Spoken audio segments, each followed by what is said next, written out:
चोपडे उर्फ डॉन यांच्यावर 2 हल्लेखोरांनी जीवघेणा हल्ला केला. या घटनेत योगेश चोपडे उर्फ डॉन हे गंभीर जखमी झालेत. या घटनेला 8 दिवस उलटून गेले तर अद्याप आरोपीला अटक करण्यात आली नाही. या घटनेच्या निषेधार्थ 22 जून रोजी राहुरी पोलीस ठाण्यासमोर यशवंत सेनेच्या वतीने धरणे आंदोलन करण्यात आलं.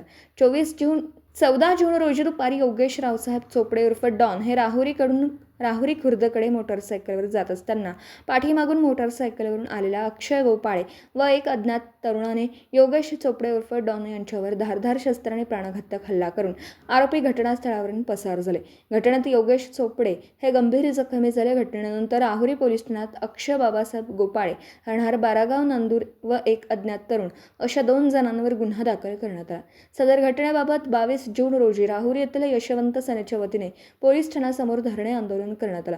यावेळी दिलेल्या निवेदनात म्हटलं आहे की घटनेनंतर मेजर अमोल मंचरे हे राहुरी पोलीस ठाण्यात गेले असता पोलीस उपनिरीक्षक समाधान फडोळ यांनी कुठलीही विचारपूस न करता पोलीस स्टेशनला का आला याचा राग मनात धरून मेजर मंचरे यांना जबर मारहाण केली व त्यांच्या विरोधात खोटी फिर्याद देऊन त्यांना या गुन्ह्यात अडकवण्याचा प्रयत्न केला.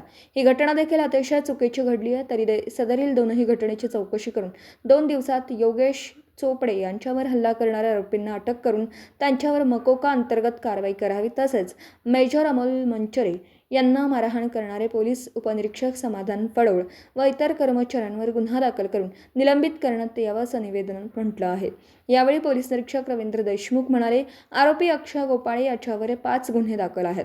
पोलिसांचं 2 पथक आरोपीच्या शोधात आहेत. त्याला लवकरच अटक करण्यात येईल. तसेच त्याच्यावर मकोका अंतर्गत कारवाई करण्यात येईल. फक्त आपण पोलीस प्रशासनाला सहकार्य करावं असे आश्वासन देशमुख यांनी दिलं.